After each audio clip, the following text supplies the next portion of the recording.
Hey, what's up? And welcome everybody to the first ever episode 1 of Gamecast Ultimate, the Xbox show that will keep you up to date with the monthly goings on with the Green Team.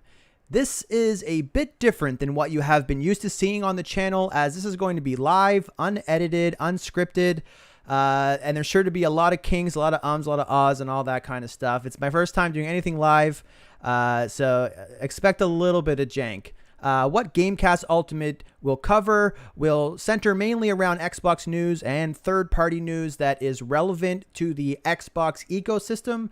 And as always with Game Positive, this will focus on just the best parts about what's going on in the industry and focus just on the games that we love, the insanely talented people that make them, and stuff like that. I'll save the console wars BS and the doom scrolling and the pessimism and all that stuff for another time. Before we jump into the show, though, I do have a little bit of housekeeping to go over. First of all, this is my slideshow I made. And second of all, what's up? It's me. I have a camera. It's actually a Xbox One Kinect camera, which is why it probably looks extremely average. It's from 2013.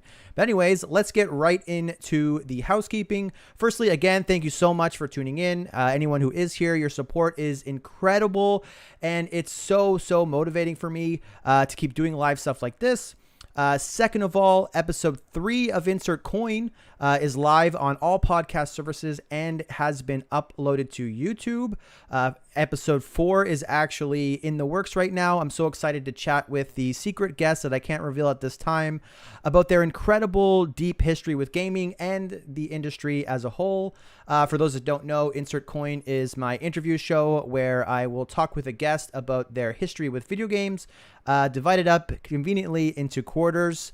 And we discuss how the games that they enjoyed changed as they grew older and what stayed the same. It's a pretty fun show. I really love doing it. And if that sounds interesting to you, feel free to check that out. And finally, last piece of housekeeping is my review series that I tried to launch somewhat unsuccessfully, I guess, a little while ago, called What I Love About, is back. Well, not quite back yet. It's being worked on. The writing for the script for that review is about halfway done. I definitely wasn't super stoked with the final product of What I Love About Immortals Phoenix Rising.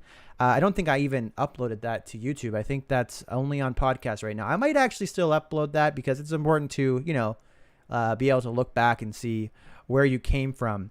But what I love about Last Stop is the game I'm featuring in the next one, and that should be coming out extremely soon. So other than that, that's all I have for housekeeping. So let's jump right into the show. So first up, the first segment I want to go over here is called Community Spotlight. This is kind of a way to shine a light on kind of a superhero in the Xbox community for whatever month we're talking about. In this month, it's August, and I decided to put a little bit of a spotlight on Eden Marie. She is a engineering lead over at Xbox. She's pretty active on Twitter as well. It's definitely a recommended follow, in my opinion. She's really great. But what happened this time is there was a Twitter user named Gabriel Rowland, and he tweeted the following: "With each passing generation, Xbox tries to shame my Pac-Man Ghost avatar by shrinking it ever smaller and smaller, but I will not yield. I bought this gamer pick for 80 Xbox points in 2006, and I'll be fucked if it won't remain the best dollar that I've ever spent until the seas boil over." Now, obviously, that's pretty funny, but Eden Marie happened to catch wind of this tweet, and she replied, "Listen, I can't promise anything, but I'm going to make it my personal mission to fix this." And what followed is an amazing thread of her actually going through the debug process of why this is happening with old gamer picks, and posting all of her findings along the way. I won't spoil the conclusion. I'll let you go check that out for yourself, but I'll give you a hint. She definitely nailed it, and that's why she is featured in the Gamecast Ultimate Community Spotlight of the month, the first ever, which is pretty cool. Next up, we have the gaming highlights of the month. These are just games that really stood out for me personally in August. One thing that I will mention as well is I do actually plan on having guests on the show eventually. Hopefully, I have some really awesome people who had volunteered to come on at some point, assuming that schedules kind of work out, which would be really, really cool. That's kind of the vision I have for this podcast. Hey, Nick, what's going on? But right now, I just wanted to have the first episode just myself so that they kind of know what they're getting into. So in the future, this will probably have a lot more games, and I'll get them to kind of talk about games that were highlights for the month for them. So for me, obviously, Halo Infinite had a multiplayer beta. We're probably, I don't know, there's a chance we could end up talking about Halo a couple more times tonight. But Halo Infinite had its multiplayer preview, which was really, really cool. We are going to talk about Halo a lot, honestly, in the podcast, so I won't dive too deep into it. Another game that came out that was really, really cool was Hades. Hades was a game that it released actually last year and was nominated for Game of the Year, but because it was a Switch and PC exclusive, I actually never dove into it, but it did come to Game Pass in August, and I jumped into it, and yeah, it was friggin' sweet. Yeah, I love this game. It is a contender, honestly, for my Game of the Year. Another game that I played that I obviously love because I'm doing a what I love about on it is Last Stop, which is a kind of pays homage to kind of old school adventure games from a variable slate, and it's actually published by Annapurna Interactive. Annapurna is got its start as like a really, really amazing film, like art film house kind of film production company. If you look at their kind of filmography, the films that they've made, they literally have never made a bad movie, which is amazing. And that influence really, really shines in Last Stop, but I won't go too much into that because I'm starting to spoil a little bit the what I love about. And finally, Destiny, another game that we'll probably talk about just a little bit later on. They released their new Season of the Lost, the most recent season in Destiny. It's kind of serving a little bit of a prequel or kind of a pre-patch almost to the expansion that's coming out in the new year in February. So that was really cool. But the other aspect to gaming highlights is I'm going to pick one game that is the Gamecast Ultimate Game of the Month. Now, you're probably think that there's a game on this list that's easily a lock because it's Halo, but spoiler alert, it's not Halo. What was the game of the month? Well, it was this.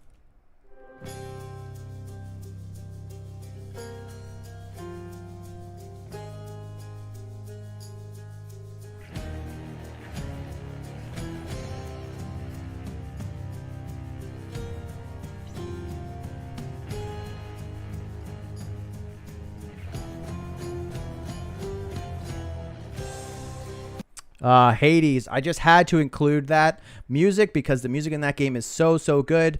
But yes, Hades is the Gamecast Ultimate Game of the Month. I had so much fun playing that game. I will give you kind of the elevator pitch on it for anyone who hasn't played it, but I'm not going to dive too deep because I actually am probably going to do a what I love about Hades in the very, very near future. Essentially what it is it is a roguelike. For those that don't play roguelikes, it basically means you're going to progress through a procedural sort of world where you're going to have a meta game inside the game where you will progress your character, become more and more powerful on your run or your attempt to beat it. And then when you die, you lose that power that you gained. But typically there's some other kind of overlaying power source that you'll acquire, which will passively make you stronger and stronger. So each or every other run you do, it's that much easier. Now, I mean, that in itself is probably appealing to a lot of people. To me, it's okay. That concept in general, it can be repetitive. They really have to nail the gameplay to make it really, I don't know, appealing to me. But and Hades does, by the way, the gameplay is fantastic.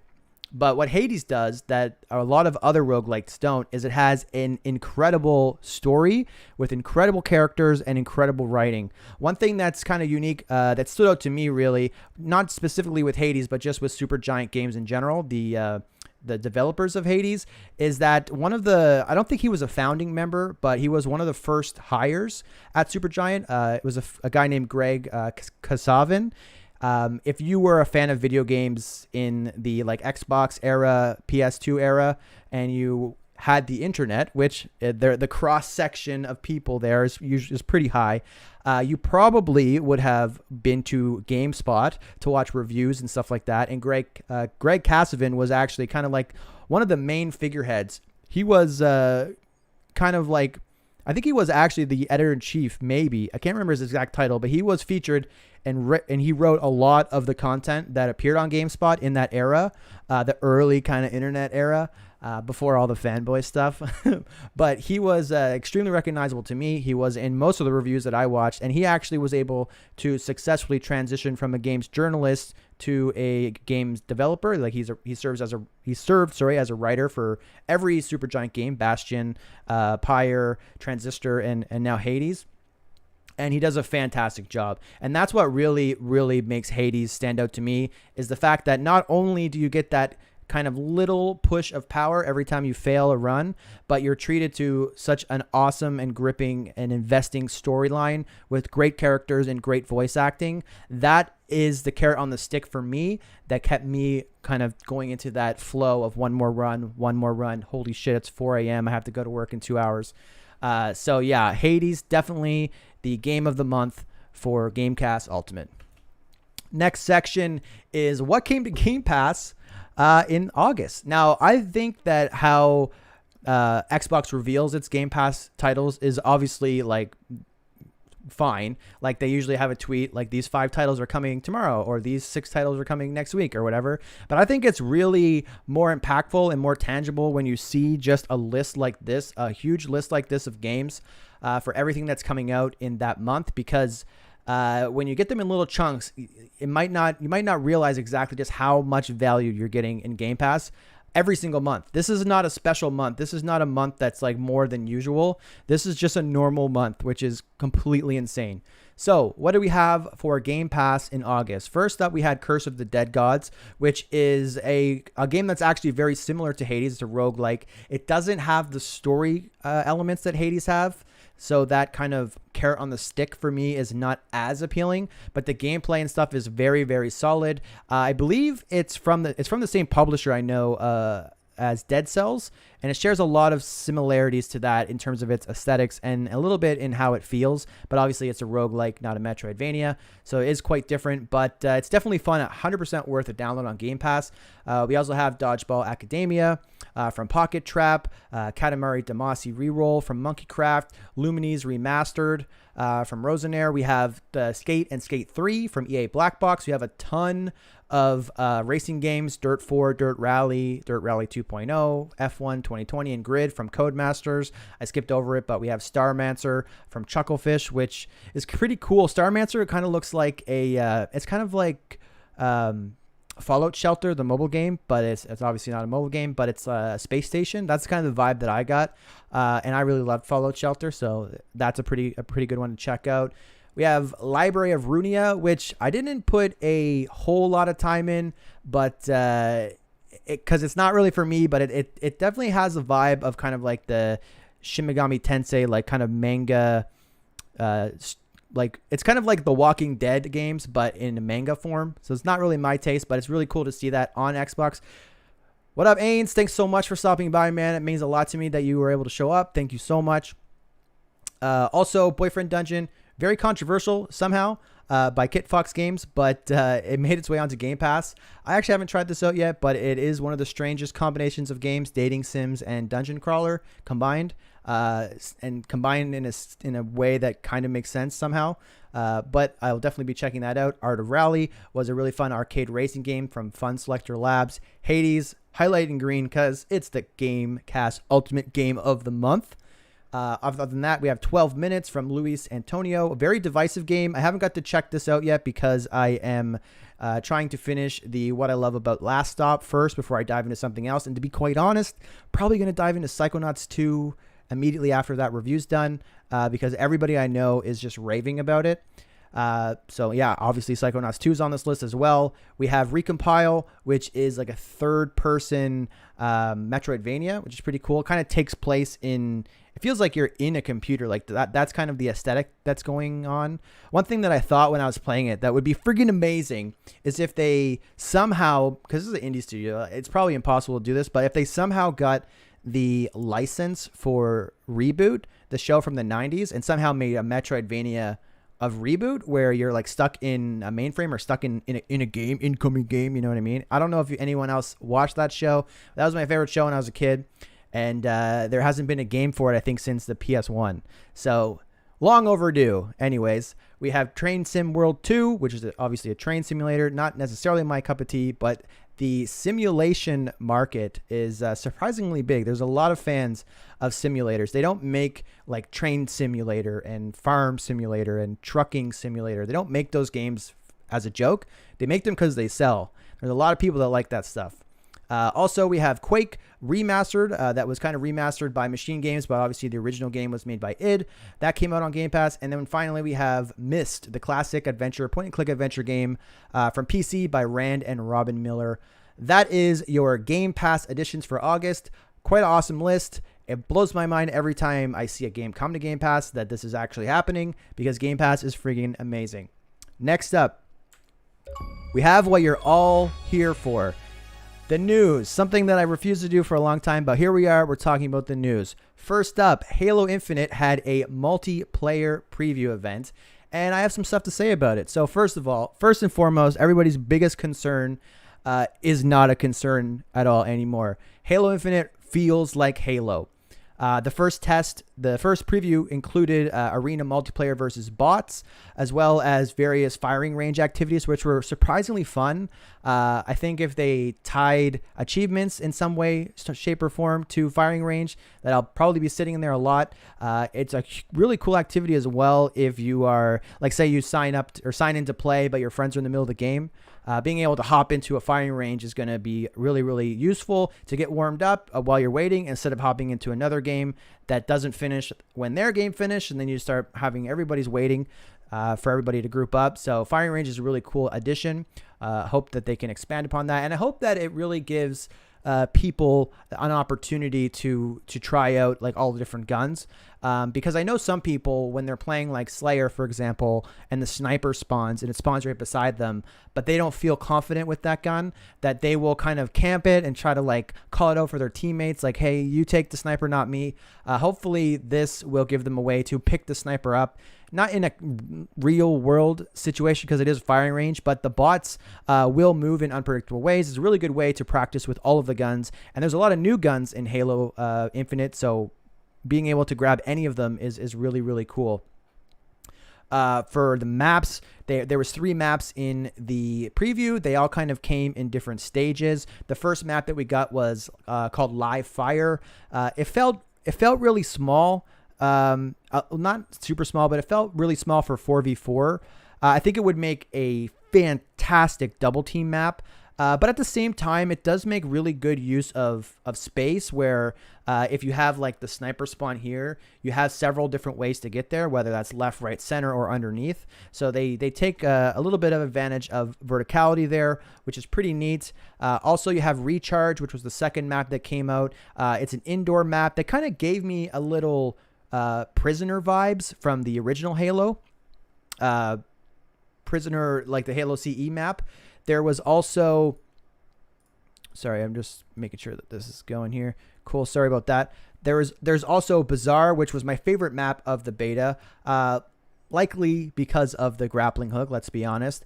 But it feels like they took that map and ripped it right out of a Halo 2 campaign mission. I can't remember the name of the mission off the top of my head, but if you played Halo 2 campaign, you know what I'm talking about. It's the mission where you're fighting in this bazaar, like, you know, a plaza, and there's these 2 huge doors, and then at the end of the encounter, the doors start getting like hit, and then they burst open and hunters come through them. If you played Halo 2, you know what I'm talking about. It literally looks like they ripped that right from that mission and made it into a multiplayer map, and it's really, really fun. I think it'd be cool for objectives, and like I said, that's the first map that I really was able to consistently pick up a grappling hook. I don't know if that was just the matches I was in, but because I know there was a grappling hook on recharge. But yeah, I was able to pick it up consistently in Bazaar, and just the way that the map's laid out, it gives you a lot of different ways to get to different elevations. That's kind of like the kind of through line with all the maps that I really noticed, is that they put a lot of emphasis on verticality. There's not a lot of flat maps with different corridors. There's a lot of maps with corridors, but there's a lot of different elevations. So you're going to be able to get a lot of unique angles on your opponents, and anyone who has a mastery of those maps is going to be at a significant advantage, even if they're at a disadvantage for just general like Twitch aim skills. If you have that map knowledge, I think that's going to go a long way in Halo Infinite. Overall, I'm completely in love with what I played, even if it was mostly against bots. You get a real sense of the sandbox, and I love the decisions being made over at 343. I can't wait for the next preview, because I think Big Team Battle is going to work perfectly with the sandbox that they have with Halo Infinite. Just realized my camera's been off this whole time, but I'll turn it back on. Yeah, overall, super happy with Halo Infinite, and yeah, there's going to be more to come with Big Team Battle coming in the next beta. And yeah, it's going to be really cool. Yeah, that's kind of all I have to say about that. I want to keep these segments a little bit brisk, because there's kind of a lot to go over here. Next up, we have the next piece of news, which is Steam Deck. So Valve has announced a handheld gaming PC called the Steam Deck last month. For those who are unaware, it's an extremely powerful piece of hardware, like a handheld hardware that they're marketing as kind of a full gaming PC that is the size of like a Switch. I think it's a little bit bigger than a Switch, but you get what I mean. Like the form factor is very similar to the Switch. It has a 1280 by 800 LCD screen, custom AMD APU, 16 gigs of RAM, and a GPU that's capable of running modern games at a pretty respectable quality. Like as an example, they showed off Jedi Fallen Order and Control running on high settings. Both of those games at 60 FPS too. Both of those games really struggle to hit that on a Xbox One X. So that should give you an idea of how powerful this is. It runs a custom Linux-based OS that includes both and the device includes both like your standard kind of buttons you'd expect on a handheld device, like your analog and digital inputs, your face buttons, your bumpers, your thumbsticks, but it also includes like touchpads that they use to mimic kind of mouse, like the mouse that you would get in a strategy game or something like that, which is really cool. But why am I talking about this on an Xbox podcast? Well, that's because our boy Phil Spencer actually went to Valve and picked one up, and he tweeted out this. He said, "I was at Valve Software this week talking with Scott, Eric, Gabe about the Steam Deck. After having mine for most of the week, I can say it's a really nice device. Games with me on the go. Screen size, controls are all great. Playing Halo and Age feels good. xCloud works well. Congrats, Steam Deck team." So right off the bat, we know that because it's an open platform and it's a Linux-based system, there's going to be a web browser, which means you can play Game Pass. Now, that's pretty appealing, obviously, but you're playing Game Pass through xCloud, which if you're going to be spending the amount of money that you're going to spend to get a Steam Deck, you're probably not going to want to do that for the sole purpose of streaming games, as you can stream those games to the phone that you already own, or you could stream those games to a cheap phone that you could buy for significantly less money than one of these and mount it to a controller and probably have a more comfortable experience. However, it being able to run games on xCloud is not the only reason why I'm bringing this up, and that's because over at PC Gamer, they reported this. The Steam Deck is intended to be an open platform. You can install Windows on a Steam Deck and even install other game storefronts like Epic Game Store, which you probably have a pile of free games in that library, or Xbox Game Pass. Now, this is friggin' cool, okay? Because A, everyone who's been an Xbox fan, for as long as you've been an Xbox fan, you've probably yourself or at least seen somebody who wanted some way to have a handheld Xbox. Back in the day, like last gen, PlayStation had the Vita and Nintendo had the DS and Xbox had Smart Glass, right? we've been envious of that our whole lives. And this could be an opportunity where we could get something like that, whether it be Microsoft making their own physical hardware device, which would be like probably the best case scenario because it would come pre-installed with Windows and Game Pass, which would also work with Steam. So you would get both. Or they could just create an app in this Linux-based OS that is a Game Pass app. There is a lot of behind-the-scenes work they have to do because the games that you play on a Windows PC in Game Pass are not standard exe or .exe files. Like they're wrapped in a custom kind of Windows framework that is designed to kind of keep them a little bit more secure. I won't go too far into the tech jargon there.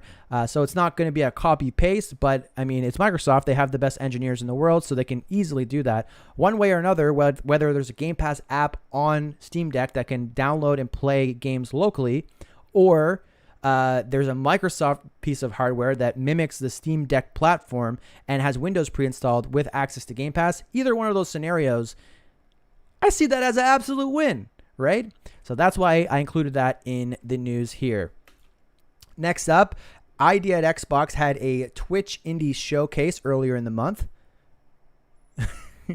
Hence, hopefully this improves Proton. Yes. I think, especially if Microsoft jumps in, Proton is part of the OS that runs the Steam Deck for those who don't know what that is. But yeah, I agree. ID at Xbox Twitch Indie Showcase. They had a showcase this month that showcased a lot of great upcoming indie games. Some personal highlights for me were Pathfinder Wrath of the Righteous, which is a CRPG from Owlcat Games. And lead designer Chris Avallone, who's working with them on that series. Chris Avallone, for those who don't know, is a legendary person in the RPG community. He made major contributions to like amazing games like Fallout New Vegas, Wasteland, KOTOR, Prey, Pillars of Eternity, and many, many more. A lot of the old Dungeons and Dragons game like Icewind Dale and stuff like that. He had his hands all over those. So it's pretty amazing that he's teaming up with Owlcat to create the Pathfinder series. This is a follow-up actually to Pathfinder Kingmaker, which did a really, really good job of being true to the tabletop experience. For those that don't know what Pathfinder is, you probably know or at least have heard of Dungeons and Dragons.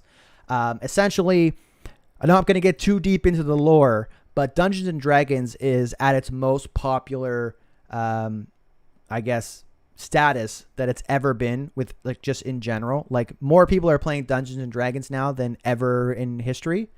And that is because of the release of Dungeons and Dragons 5th edition, which is still the same great game that it always was, but they really kind of toned down how complex it is to make it more appealing to more people. Which was great, obviously, because it made it more popular than it's ever been. But there are some people who were very in love with the very hardcore Dungeons and Dragons, which I think was like 3.5 or something like that.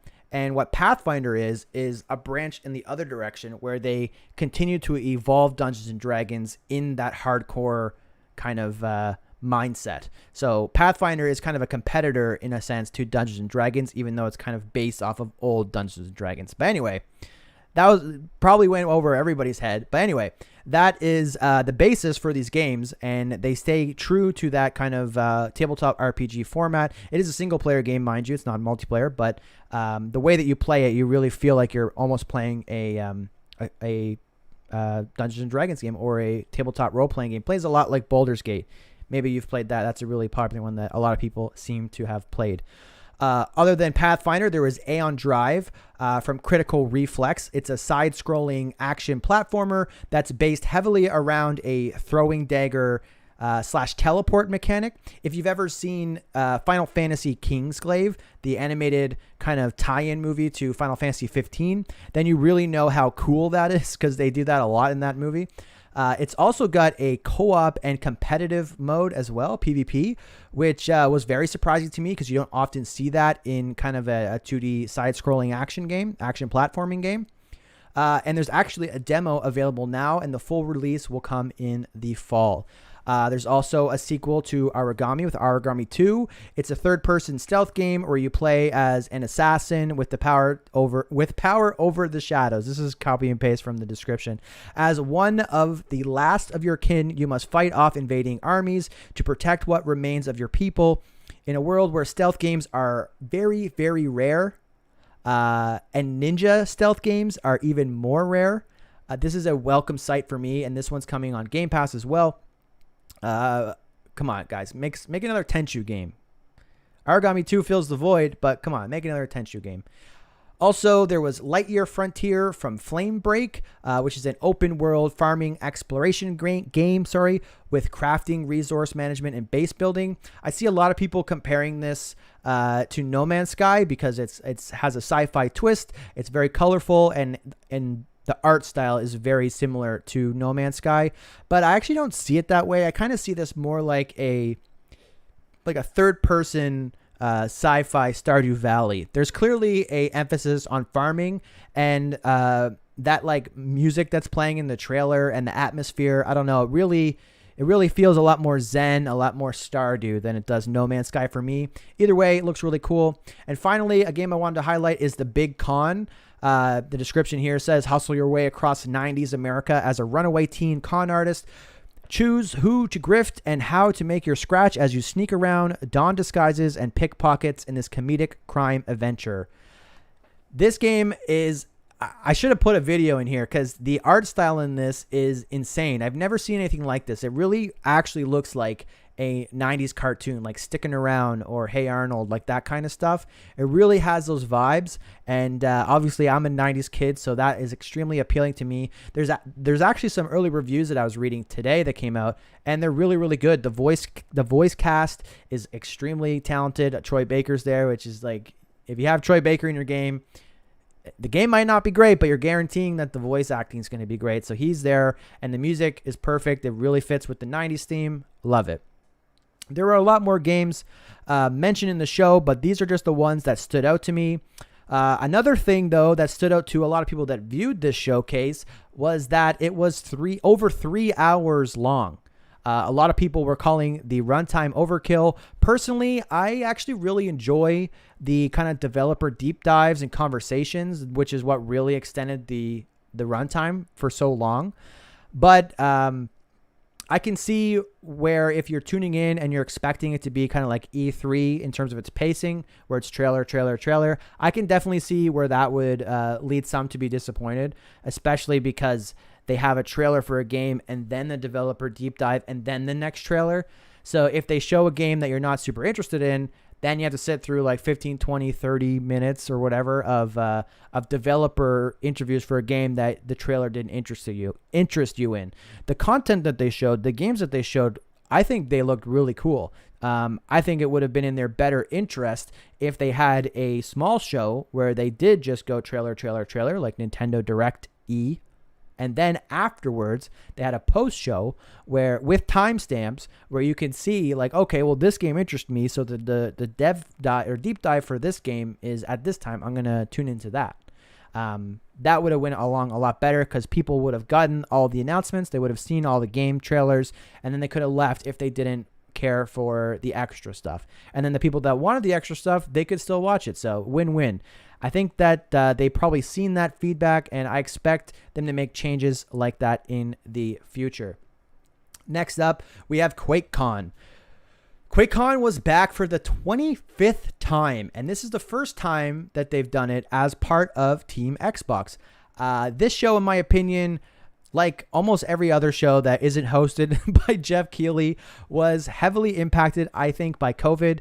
QuakeCon, in terms of all conferences, I think, is significantly impacted by COVID because the core of what makes QuakeCon is people bring their rigs to, I think it's called the Gaylord Hotel in Texas, and they have a massive LAN party, which obviously you can't do in the middle of a global pandemic, but they still did a live stream and they still had some announcements. So let's get into them. First thing they showed was Quake. Now, this actually kind of got leaked a little before the show, where there was a Quake game that got rated by a ratings board, which people were speculating that maybe id is kind of Doom 2016-ifying Quake.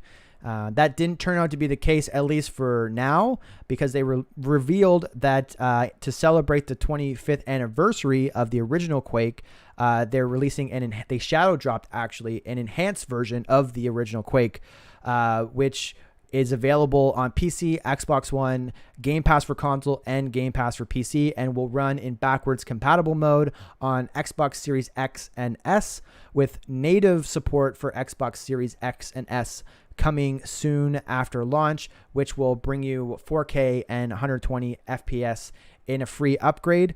It includes the original Quake, the enhanced experience, which has the same exact campaign that launched with the game, with a ton of visual enhancements, as well as a remastering of the original score, which was scored by Trent Reznor from Nine Inch Nails.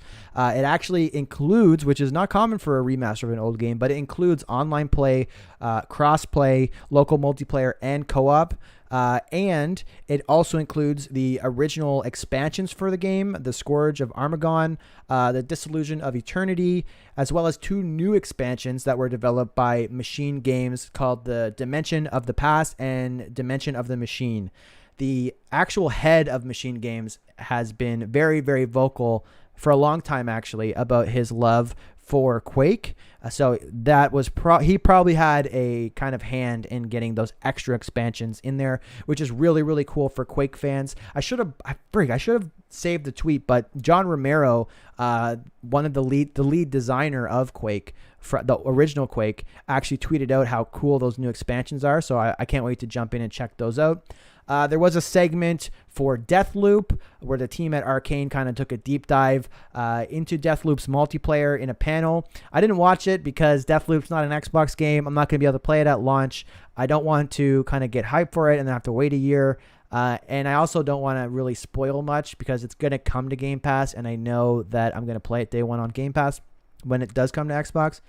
So for those that are interested in Deathloop or maybe getting on PS5, there is a huge panel that, from my understanding from the community, had a lot of cool stuff in it. So you can feel free to check that out.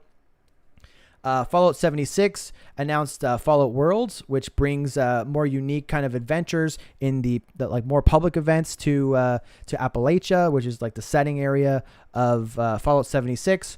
They've been adding a lot to that game since it came out. I know that game gets a lot of hate. A lot of people. It did launch. Obviously, it did launch in a really bad state. There's no denying that. And the Fallout First kind of membership that they offer, it definitely came at the worst time and rubbed a lot of people the wrong way. I don't blame you if you have ill will or bad vibes for Fallout 76. But Bethesda never once gave up on that game. They never pulled an Anthem. Poor Anthem. They continue to support that game a lot. There is a ton of content that they've added, all for free. A lot of story content, a lot of new items and gear. There's a new expansion coming that they announced at E3 called The Pit, which is going to go to Pittsburgh, which is a setting from a DLC in Fallout 3. And there's a lot of rumors saying or pointing towards them making their way back to Boston, which I believe is the setting for the main campaign in Fallout 3. And on top of that, they have an incredible community. It's one of the best gaming communities I've ever seen. I'm not even pumping their tires. It's true. If you jump into that game or jump into one of the Discords of that game or check out any of the podcasts surrounding that game, any of the figureheads in that community, anyone streaming on Twitch, you're going to get some of the most friendliest people in gaming. And 100% recommend checking that out.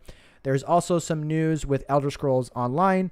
That game very recently, right in the middle of July, I believe, got its main chapter, is what they call their big expansions, which was the Blackwood chapter, where how that structure works is they release a chapter every year, and then there's also 3 DLCs that release, one usually before the chapter and then 2 after, and that makes the year's worth of content.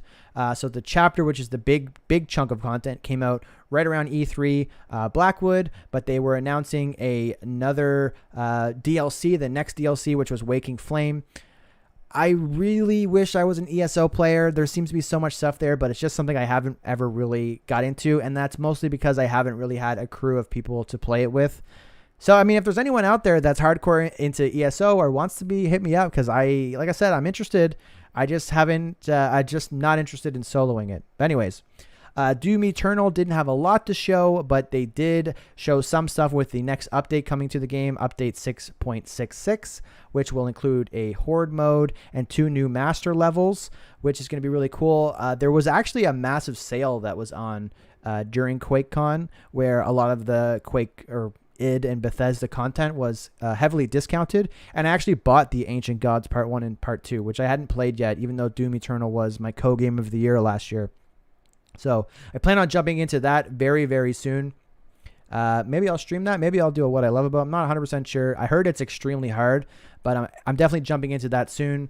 And finally, the game that's probably been at every Bethesda event since 2011, Skyrim made its way back because it is the 10th anniversary of Skyrim. There was a really interesting panel where some of the devs from the game were kind of discussing the opening sequence, which is, even if you're not a Skyrim fan, guarantee you've seen that opening sequence where you're on the cart, you wake up, and he's like, "Hey, you're finally awake, and a Nord's last thought should be of home," you know?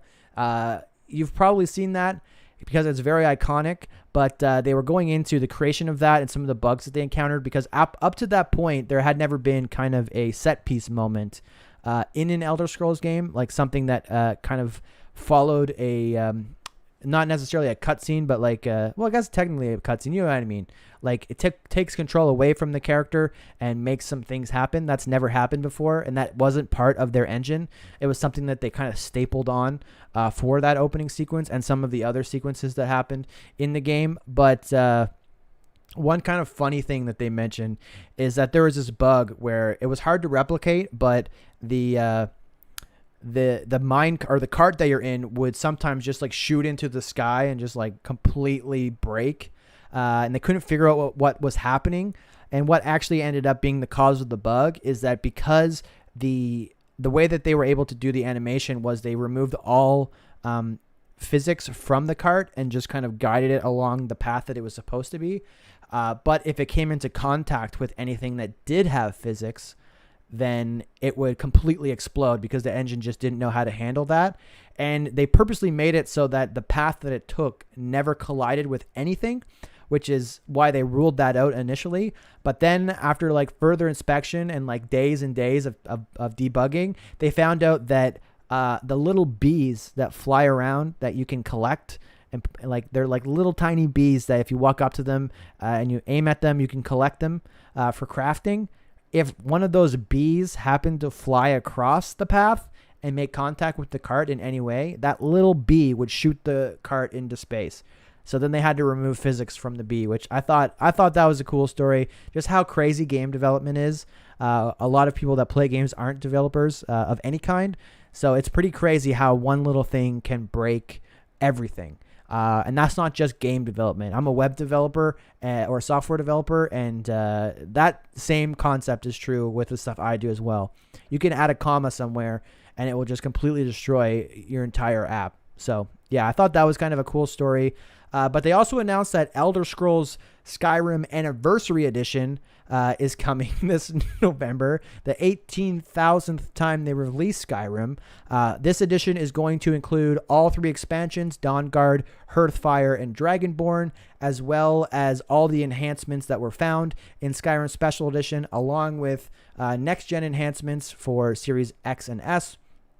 And it's going to have 500 unique pieces of Creation Club content, including quests, dungeons, bosses, weapons, spells, and more. Creation Club is kind of their modding community. It's all the player-made content for Elder Scrolls, which I think gets overlooked by a lot of people on console especially.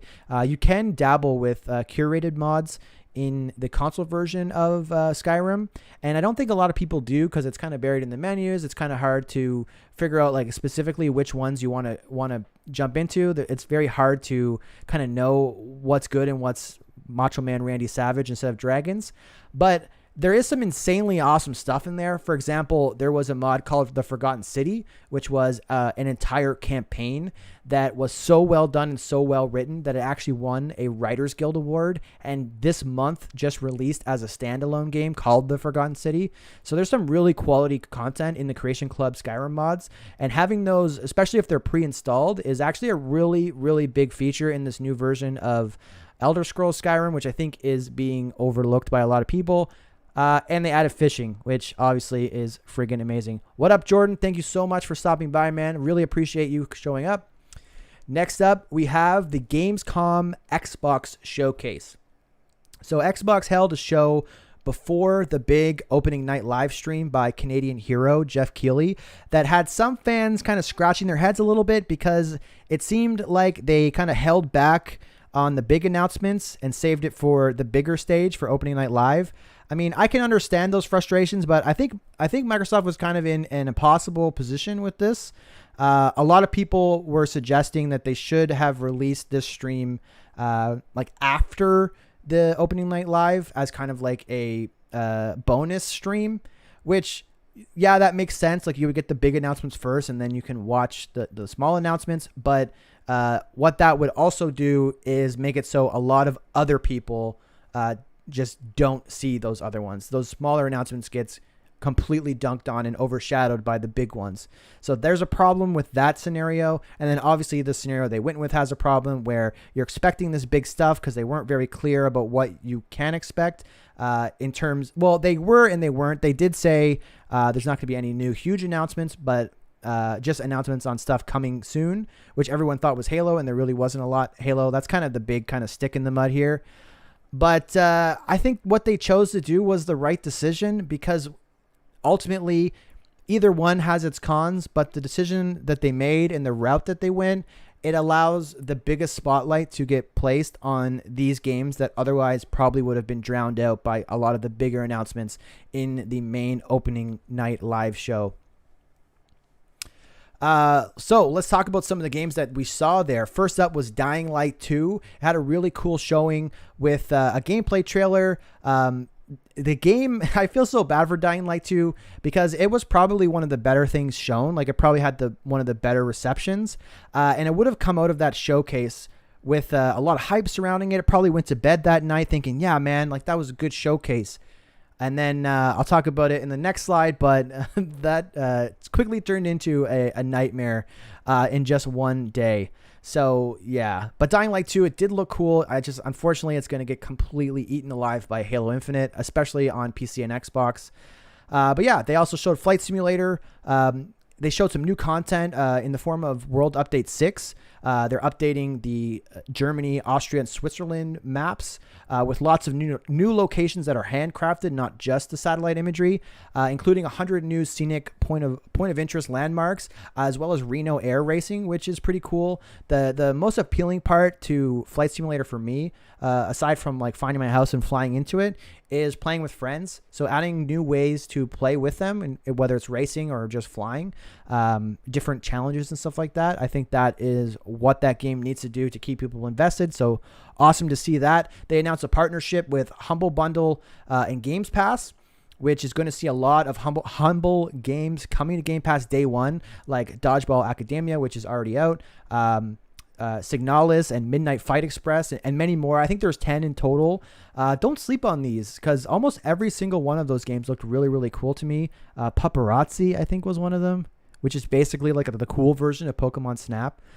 So keep an eye out for that. Xbox Cloud Gaming is coming to consoles, both Series consoles and Xbox One consoles, which will breathe a ton of new life into all of those old devices that you may have.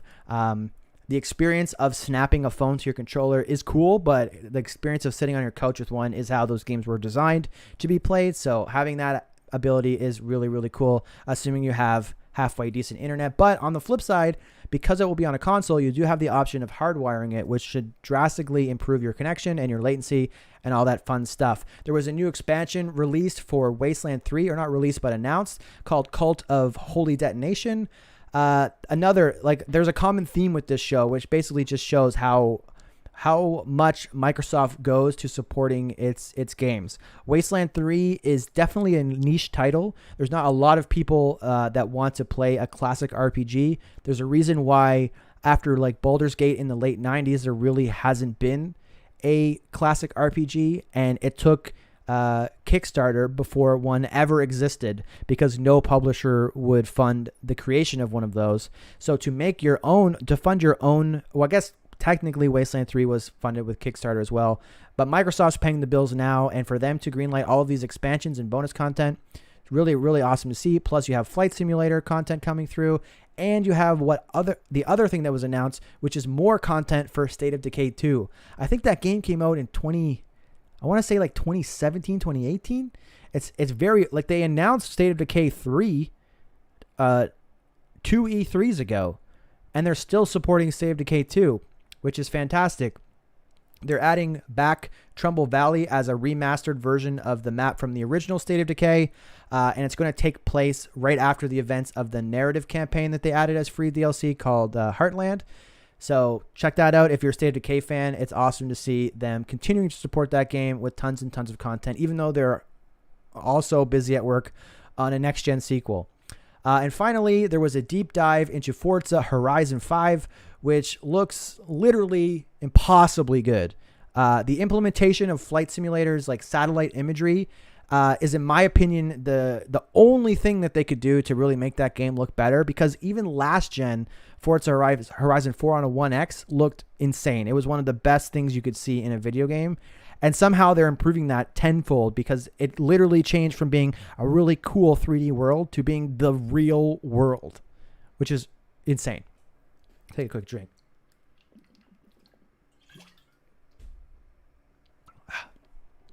Next up was the big show with the Canadian hero, Mount Rushmore Canadian. I don't care what Travis says on Season Gaming. Geoff Keighley's the man, and he brought the goods with opening night live. He kicked off the celebrations with a ton of cool, the Gamescom celebrations as a whole, with a ton of cool reveals here, including one that really got me excited. It really got Xbox fans excited. It really got Halo fans excited. But first, the show started with Saints Row. It's being rebooted. It kicked off the show with a cinematic trailer. There was apparently some backlash regarding that trailer, as people kind of expected this to be more similar to like Saints Row 1 and 2, at least like tonally or thematically. But no, like very wisely, they leaned heavily into what they did with Saints Row 3, which is clearly the best Saints Row game. It got remastered for a reason. It's the most successful financially. It had the highest review score. It had the most fans. So logically, they really doubled down on Saints Row 3 when they were creating this game in terms of its themes and its tone and stuff like that. And they really, because yeah, like Saints Row 1 and 2, they literally were just trying to copy Grand Theft Auto. And it was a fun game, like don't get me wrong. At the time, Grand Theft Auto 4 was like a masterpiece. It was 10 out of 10 in most places, and Saints Row wasn't, but it was still more Grand Theft Auto, which was enough for a lot of people. You can tell that there was just some guy in a boardroom somewhere that said, hey, this game's making a lot of money, this Grand Theft Auto game, we need to make one too. And then they made Saints Row 1 and 2. And then I think with Saints Row 2, it kind of was falling away from the mind share of gamers. So they kind of took a Hail Mary, in my opinion, and they're like, let's go as far away from Grand Theft Auto 2 or Grand Theft Auto 4, as we can, and make the most insane, wacky, ludicrous game that we can that focuses on insanity and humor, but keeps that same gameplay that we know people like from Grand Theft Auto and the original Saints Row. And that's what they did with Saints Row 3, and it was extremely successful. If they made Saints Row 3 like a gangster game, like Grand Theft Auto or Saints Row 1 and 2, not only do we not have this new Saints Row, but we don't have like Saints Row 4, we don't have Gat Out of Hell, we don't have any of that. We probably don't have that other random game that they made, I can't even remember the name of it, Agents of Mayhem. We probably don't have that either, which would have been a good thing. But still, they 100% made the right choice here to go ham and go straight for the audience for Saints Row 3. So I feel bad that they had to deal with this backlash, but I think they made the right choice, and I think that it will pay dividends when the game actually comes out. Next up, they had a lengthy-ish kind of story trailer for Far Cry 6, which somehow made Giancarlo Esposito's Anton Castile character even more menacing somehow than in the previous trailers. His role as the antagonist for this game is shaping up to be one of the best in Far Cry, which is high praise, because say what you want about Far Cry, say what you want about climbing towers and revealing the map and completing the same objective over and over again. The one thing that you can't knock that game for is having bad villains, because that game as a whole, I don't think there's any game in the world ever that has a better collection of villains. When you go from Voss to Pagan to Joseph Seed and now to Anton Castillo, I think that all of these villains are top notch.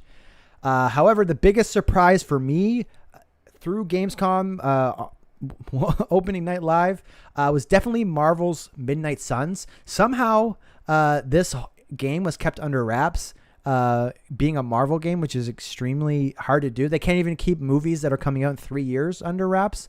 But somehow this game managed to surprise everybody. It's basically a Marvel Tactics game that's being held by the people who brought us the amazing XCOM series. Not the series, but like XCOM and XCOM 2, the most recent entries for Axis. And it stars some very, very, very underutilized characters in the Marvel pantheon, like Ghost Rider and freaking Blade. There's a picture of him here. You might not even be able to tell that's Blade because he's wearing like yellow, but that's freaking Blade, man. I recently just rewatched like the first 3 Blade movies, and those movies hold up, especially Blade 2. Blade should have an annualized franchise. That's one of the coolest characters ever. I'm so happy that he's going to be here, even if it's part of a team in Midnight Suns. But another thing that's really cool about this game is, for the first time ever in a Marvel video game, you're actually going to be able to customize your own hero as the protagonist of this game is your player character, which is really, really cool. And finally, there's freaking Halo. They had an amazing trailer, a cinematic trailer that did such a good job of providing the context and the characterization that we really needed to connect with Commander Agrinia. She was the commander who kind of was in the multiplayer trailer at E3. And she's like, this whole trailer is about her and her progression from being like a kid in the streets to Spartan. And yeah, fantastic as always. Ever since MCC, the Halo cutscenes have been like the best, I think, maybe in the industry. They're freaking amazing. I don't know if Blur made these ones. I have to double check that, but they're Blur quality at the very least. And it was just a great trailer. The release date was also revealed. You can see on the screen here, being December 8th for campaign and multiplayer. That's what I was saying. Like the Dying Light 2 release date's December 7th. So that game is yeah. I feel bad for it. I actually really wanted to play it, and I'm probably going to play like the collection, the Dying Light 2 collection that has all the DLCs, like December 7th, 2022 maybe. But anyways, the release date was revealed for campaign and multiplayer, PvP multiplayer. There's other news that came out a bit before Gamescom, but I saved it here because I wanted to talk about it here. And that is that Halo will not release with co-op campaign or Forge. With co-op coming in Season 2, which will be 3 months after launch approximately, and Forge coming in Season 3, which will be 6 months after launch approximately. This news definitely came with some controversy, as a lot of people, it seemed like, not even a lot, but there's a few people, I would say, from what I've seen, that really, really were anticipating playing this game at launch with their friends in co-op. And I mean, I can see that. I can definitely see why that would be disappointing. The only thing that I would have to say to respond to that, though, is as my friend, or friend of the show, I should say, Dr. Mo pointed out in the Backlog Chronicles podcast, that there was an achievement in Halo 5, the most recent Halo, to have co-op, online co-op, 4-player co-op. So it's not like you can sign in with 3 friends and you didn't want to leave your third friend out, so you played multiplayer instead. You could play 4-player co-op in that game. And 7% of all players who ever played Halo 5 beat one mission in co-op on heroic or higher, and just over 1% completed the entire campaign. So, and that's at this point. I don't have the numbers from the first 3 months of Halo 5, but logistically, you can assume that those numbers are lower than 7%, which is extremely low. And keep in mind, Halo 5 is super old, super cheap. It's on Game Pass, and it's been free to play for several of those free play weekends. So a lot of people had a lot of opportunities to trip and fall into playing Halo 5, and only 7% of them have ever beaten a mission on heroic or higher in co-op. So there's definitely people that would have liked to do it at launch. I mean, 7% of them those 7% are real humans.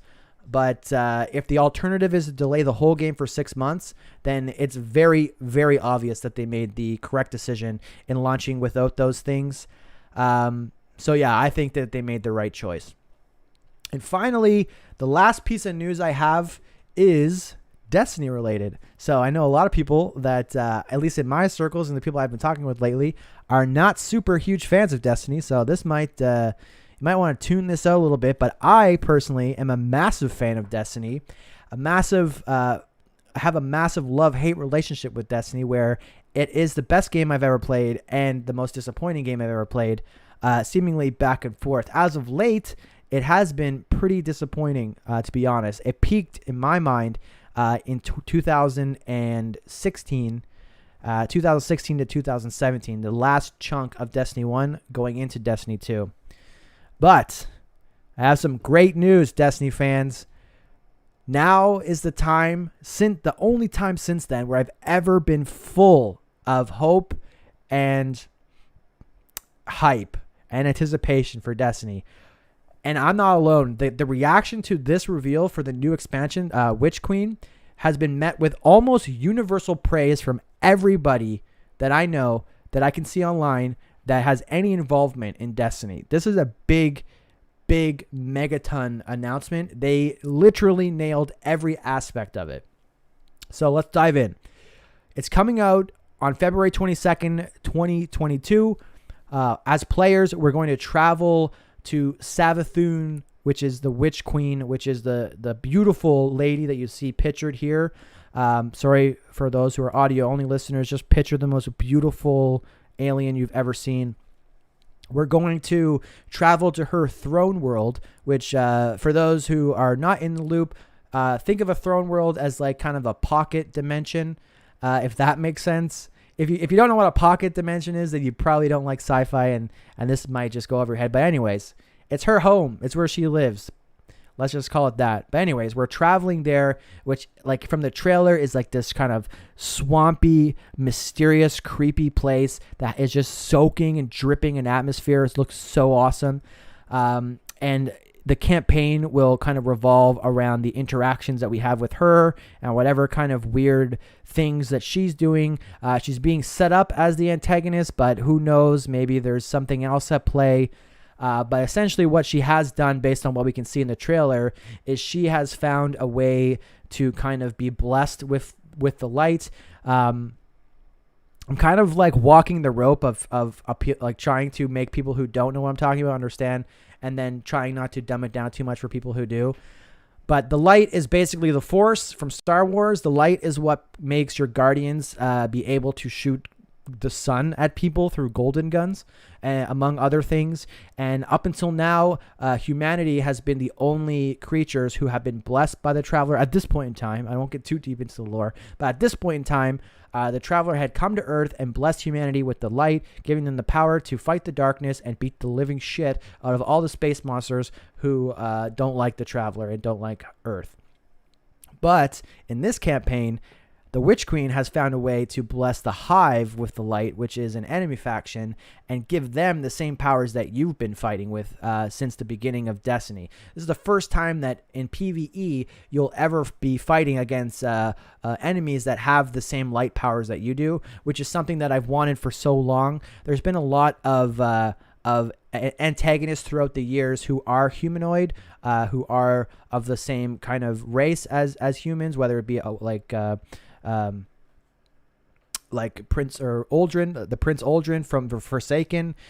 I thought would be the first time that we would fight somebody with that kind of resembled a PvP fight, but that ended up not happening at the end of that campaign. I won't spoil too much, but this is the first time where we're ever going to fight light versus light, which is something that had only ever happened in PvP up until this point. So that is very, very cool. But what really, really got me excited, and this is walking on, I guess, thin ice here for Bungie, because this is a bold freaking claim. Bungie referred to this new campaign in the Witch Queen as the definitive Bungie campaign, comparing it to the very, very highly acclaimed games like Doom Eternal, which is co-game of the year last year, God of War, which is the best campaign I've ever played in my life, Halo, best franchise of all time, and Titanfall 2, the most underrated first-person shooter campaign in the history of the universe. And they're including a legendary mode, which is a mainstay in Halo, which will offer an extreme challenge, but also give you extreme rewards for completing it. Something that has never happened in Destiny. I said a second ago that one thing I always wanted in Destiny was to fight against light-wielding opponents. Another thing that was always missing from Destiny was an extremely hard campaign, because what happens is, let's take Destiny 2, for example. Destiny 2 set up this insanely cool, badass villain, Gaul. He was the leader of this Cabal army. He was a total badass. He showed up at the beginning of the campaign and whooped everyone's ass. He was awesome, right? And you spend the whole campaign like powering up, accomplishing different things, chipping away at his forces to get to the final battle to fight him. And the final battle is literally freaking like a cakewalk. No effort involved. It's so easy. You can do it by yourself. If you have a team, you can watch Netflix and do it, barely paying attention. Infinite respawn. It's just like so easy. And it really just takes away all of the badass power that they give him in the cutscenes, in the lore, in the trailers. And then later on in the raid, you fight a completely random person who is 10 times harder. Someone who you never even heard of in the entire campaign just shows up at the end and you have to fight him. And that's the raid. That's the challenging stuff. That's the stuff that you feel so accomplished when you finish it. And that has no connection to the story. The reason why the Taken King was so freaking amazing and is like the best multiplayer experience I've had in probably the last 10 years is because they hype up this villain, Oryx, and they hype him up. You're tracking him down the whole campaign. He's like whipping the shit out of you. He's killing like established characters. Possibly, maybe they come back later. No, I won't spoil anything. But he's just like this towering, like badass villain, and you do fight him at the end of the campaign, but you don't kill him. You don't kill him until you go to the raid and have the best PvE experience you've ever freaking had in the Kingsfall raid, which to this day is the best PvE experience in the world. You go through that, and then you finally kill him in the most epic way possible. That's how a campaign should end. World of Warcraft. The peak of World of Warcraft is Wrath of the Lich King. And one of the biggest reasons why people have such an affection for Wrath of the Lich King is because the main antagonist shows up at the beginning, Arthas, kicks the shit out of you. You spend the whole campaign trying to power up to fight him, and you don't kill him in a story mission that you can complete while you're eating Cheetos. You kill him in a hard-ass raid that you spend weeks and weeks and weeks trying to get powered up for, and you have attempt after attempt after attempt with your friends trying your hardest to beat it. Sometimes it takes weeks, sometimes it takes months, but then you finally kill his ass and it feels amazing. And that's what they're setting up with Witch Queen. Even if they don't put her in the raid, there's still a legendary campaign that's going to be really hard to fight her when you, I assume, fight her at the end of the campaign. So super excited for that. Also, they're adding craftable weapons for the first time in Destiny, including a completely new weapon archetype, the Glaive, which is a first-person melee weapon, which is the first time we've had that in Destiny. Crafting weapons is really, really cool. It's giving you something new to chase.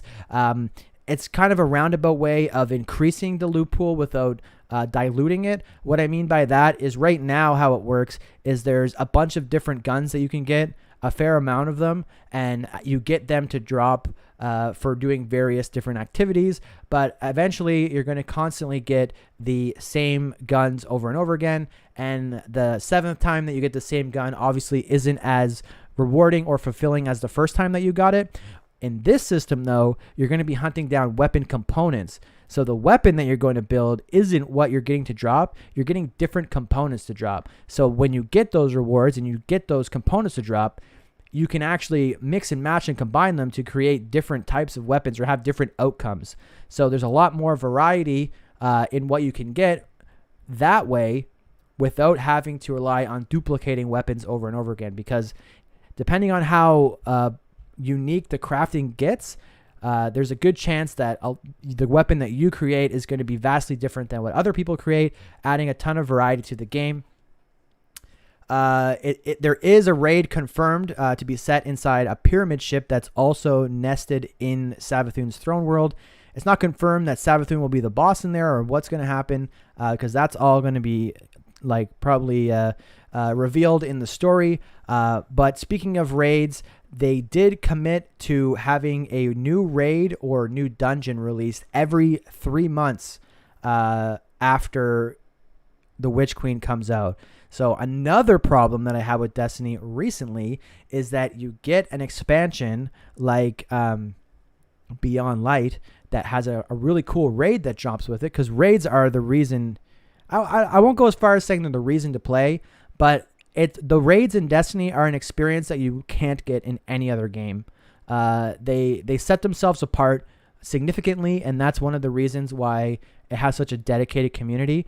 But the raids are obviously really hard to make. They clearly take a lot of creativity and dev work.